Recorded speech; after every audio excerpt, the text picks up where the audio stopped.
Lego City.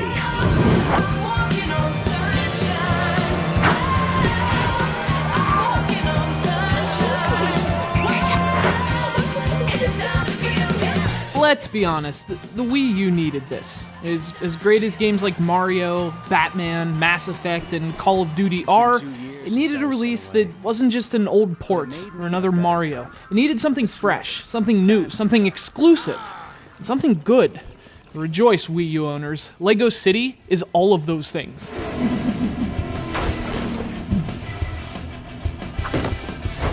You, ma'am, I'm gonna need your car.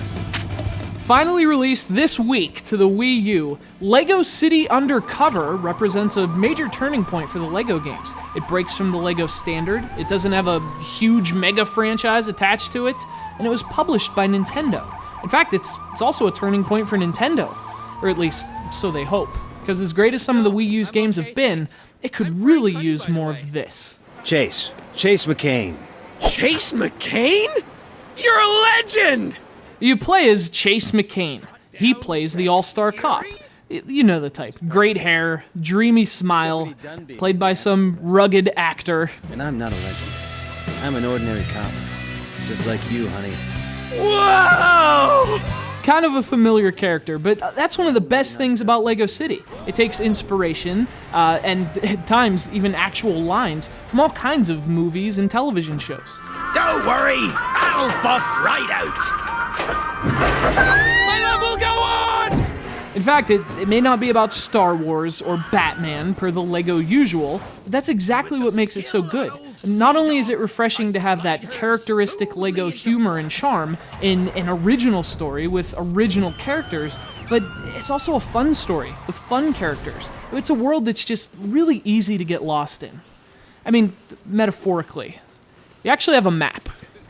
What's fitting about Lego City is that, much like Lego, it's just this bucket of ideas poured onto the floor. And that also applies to the gameplay. This is all the things you love about Lego games, snapped onto a huge green base plate of Grand Theft Auto. A Lego City isn't as massive, but its open world is still packed with people to meet, secrets to find, and those shiny Lego studs to collect.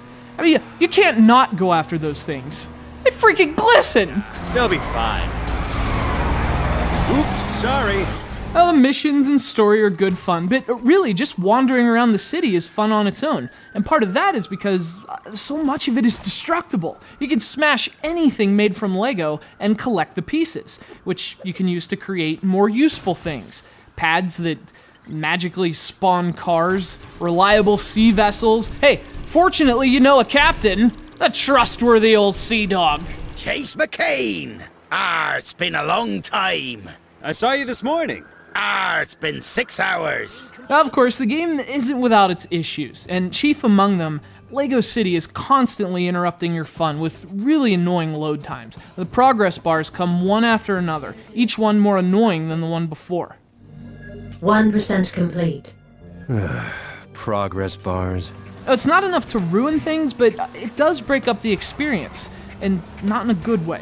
Of course, there's also an inherent degree of repetition, but there's so much to do in Lego City that even when it gets a little repetitive, it never stops being fun. Laters, potatoes.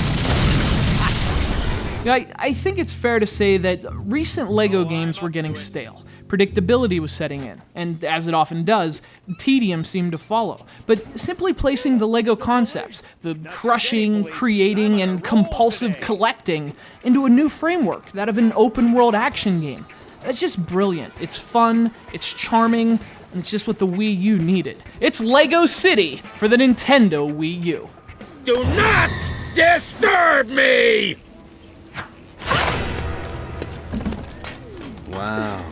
Yeah, he does seem in a better mood today.